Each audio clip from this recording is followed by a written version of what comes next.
back to the channel. Welcome back to Before the Odds Horse Profiles. This week, you already know it's a Stephen Foster over at Ellis Park. We got the older dirt males running, and I'm going with Rattle and Roll. I know I said Rattle and Roll, the connections aren't sending them here, but they are. In fact, let's take a look at the field because now it's drawn the field of 8.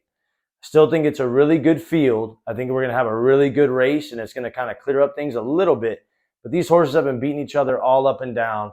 So it's going to be really interesting to see which horse gets the best trip and finishes off this race well. I think it's an important part, an important stepping stone for all these horses, especially in their older seasons. So it will be interesting to see who can take that step forward in this race. Now, back to Rattle and Roll. He has had a really good older season.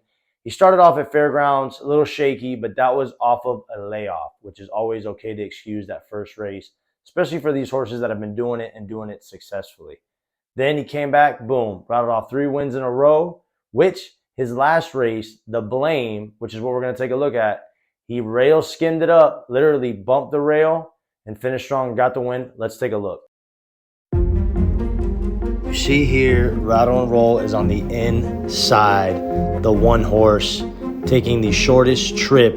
Not always the easiest, but the shortest trip to the wire. A good ride by Brian Hernandez Jr. here.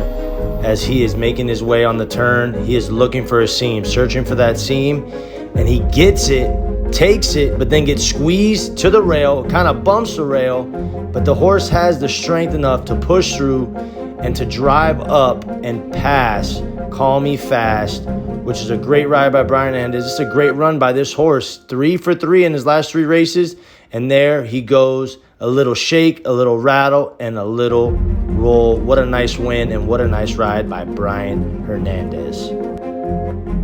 As you saw in that race, he took a big chance. That was a big chance the jockey took there.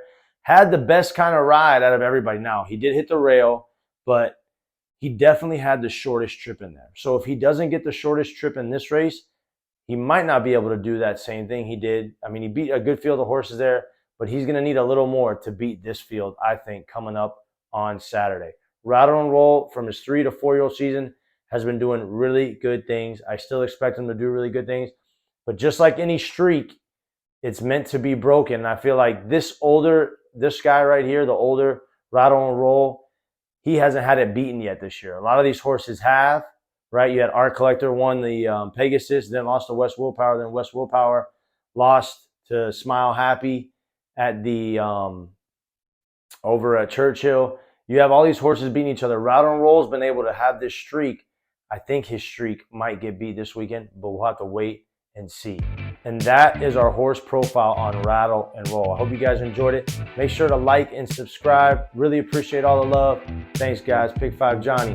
Be out.